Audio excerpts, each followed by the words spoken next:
Bonjour à tous. L'apothéose des festivités du Jubilé de Perles, soit 30 ans d'érection du diocèse d'Odiéné, a eu lieu le dimanche 24 novembre à la cathédrale Saint-Augustin. Au terme de ce triple événement célébré pendant la messe de clôture, à savoir le jubilé, l'ordination presbytérale de 2 diacres et la solennité du Christ roi de l'univers, plusieurs interventions ont retenu notre attention. Diocèse de Katioula. L'année pastorale 2024-2025 s'est ouverte le dimanche 3 novembre dernier à la paroisse Saint-Mathias Mulumba de Tafiri.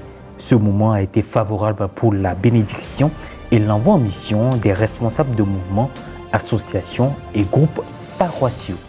Le jubilé de Perles du diocèse d'Odiéné, célébré dimanche 24 novembre dernier au cours d'une messe solennelle de clôture avec ordination presbytérale, a réuni de nombreux fidèles et pasteurs du diocèse et d'ailleurs. Cette commémoration représente à la fois un bilan et un nouveau départ pour le plus vaste diocèse de Côte d'Ivoire. Commentaire Guy Roche Yao.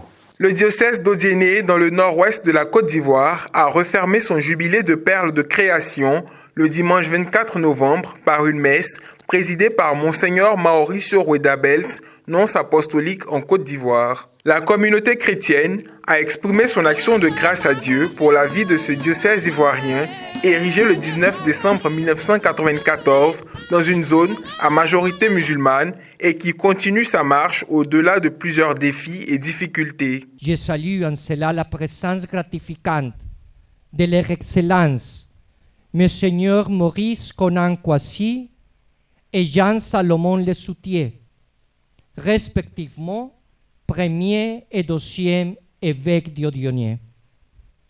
Et j'évoque les souvenirs de Monseigneur Antoine Koné. Frères et sœurs, vous aussi aujourd'hui, avec votre évêque, son Excellence Monseigneur Alain Clément Amiesi, assurant la relève de l'élan missionnaire pour travailler à annoncer le Christ, roi ici. Ayez toujours à cœur de construire des communautés fraternelles sans distinction, sans exclusion. C'est cela le royaume du Christ. La célébration de cet anniversaire, marquée par l'ordination presbytérale de l'abbé Jérôme Conan et Romuald de Kragbé, sonne donc comme le début de la nouvelle évangélisation. Un don de la grâce de Dieu, une véritable bénédiction du Seigneur, que d'avoir 2 jeunes prêtres vaillants, forts, jeunes, pour venir nous aider et booster notre mission évangélisatrice. Nous sommes dans une région où vraiment les prêtres, c'est rare, on n'en a pas beaucoup. Et quand on voit en même temps 2 ordinations, on ne peut qu'être heureux. Les défis, donc il y en a plusieurs, notamment disons que la formation des séminaristes, la pastorale de la vocation pour avoir des prêtres ici. Et il y a la question de l'autonomie, la question de la poursuite de l'évangélisation de cette zone-là, et aussi la question aussi du rapport avec la communauté musulmane et la religion traditionnelle africaine. Le plan stratégique quinquennal 2024-2029 dégage la vision d'une église diocésaine dynamique, synodale et autonome au service de tous. En 1994, quand Monseigneur Nobu a décidé de scinder le diocèse en 2, il avait ses raisons pastorales. Le diocèse était vaste. Aujourd'hui, je suis heureux que ce diocèse connaisse un essor humain, spirituel et surtout au niveau des vocations. Voilà. J'ai entendu que l'année prochaine, il y aura au moins 4 à 5 ordonnés. C'est déjà un gros pas. Et je dis félicitations à Monseigneur Amiesi, qui, à la suite de ses prédécesseurs, continue de faire un énorme travail missionnaire au cœur de ce peuple, au cœur de la nation, au cœur de l'humanité. C'est une joie immense d'être là aujourd'hui, d'être témoin de l'histoire, de ce que les pionniers ont jeté, la semence qu'ils ont jetée. Et jusqu'à aujourd'hui, je pense qu'on ne peut que les encourager à jeter encore les filets pour que vraiment tout ce que les pionniers ont commencé puisse porter vraiment du fruit. Je dis merci à Dieu qui nous donne l'occasion de célébrer les 30 ans de ce beau diocèse d'évangélisation de Bisson. Les fidèles ont remercié tous les acteurs qui ont contribué à l'évangélisation de ce diocèse et souhaité une fructueuse mission aux élus du jour. Comme on dit, la moisson est abondante, mais les ouvriers peu nombreux. Donc nous tous, nous allons prier le bon Dieu de nous envoyer encore des ouvriers. Et nous repartons heureux. Nous partons répandre la grâce que nous avons reçue à nos frères fidèles qui n'ont pas pu effectuer le déplacement. Tellement que je suis contente. Je suis fière de moi.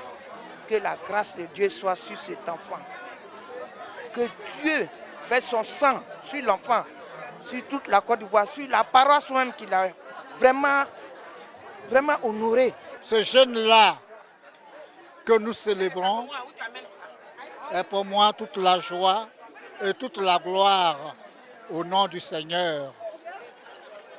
Merci donc au bon Dieu et au Christ surtout, dont je suis devenu serviteur parce que je suis ministre de l'Eucharistie. Outre la messe de clôture, quelques grandes activités ont meublé l'événement, notamment la bénédiction de la grotte mariale baptisée Notre-Dame des Victoires de la paroisse Saint-José-Maria d'Odiéné. Et pour refermer cette édition, le dimanche 3 novembre dernier, les activités pastorales ont été officiellement lancées à la paroisse Saint-Mathias Moulumba de Tafiré au cours d'une messe solennelle de rentrée pastorale.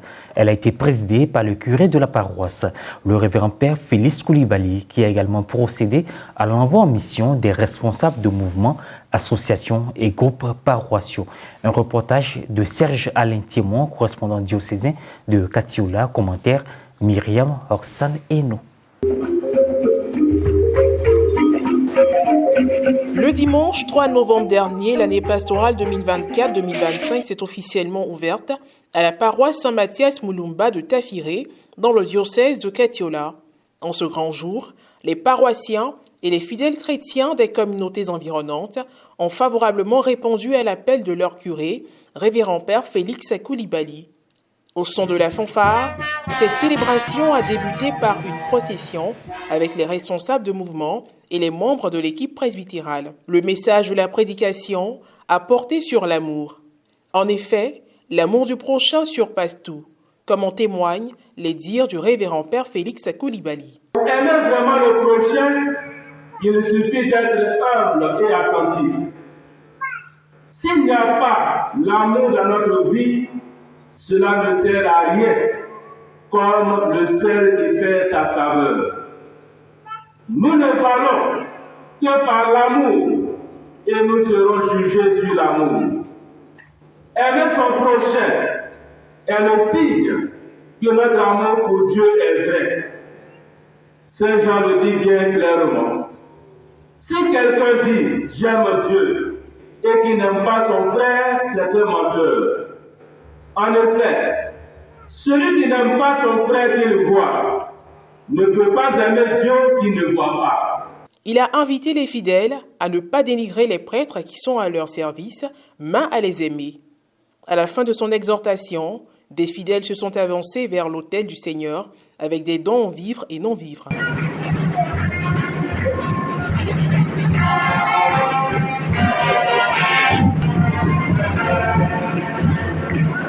Avant le renvoi, les différents responsables de mouvements, associations et de groupes de prière ont été présentés. Le curé leur a prodigué des conseils et a demandé aux autres paroissiens de les rejoindre. Ils ont reçu la bénédiction suivie de l'envoi en mission. Quand tu es responsable, tu es comme un dépotoir, une poubelle. Il faut avoir un dos large pour supporter toute situation. Au terme de cette célébration eucharistique, quelques participants se sont exprimés. Je suis très content que l'entrée pastorale passe avec la date de ma naissance en même temps. Je rends gloire à Dieu que Dieu nous donne la santé surtout dans la nouvelle rentrée pastorale. C'est un sentiment de joie qui m'anime aussi. Parce que le Seigneur nous a fait grâce de nous donner cette nouvelle année pastorale, donc c'est la rentrée aujourd'hui. Et nous lui disons sincèrement merci. Nous avons été envoyés en mission et nous comptons mettre le Seigneur devant de tout ce que nous allons faire, lui demander de nous guider, de nous protéger et de nous accompagner dans sa mission. Le pastoral qui est pour chacun, pour nous tous, une occasion de renouveler nos vœux, nos engagements et de repartir sur de nouvelles bases avec Christ. Fin de cette édition. Merci de nous avoir suivis. Bonne suite de nos programmes.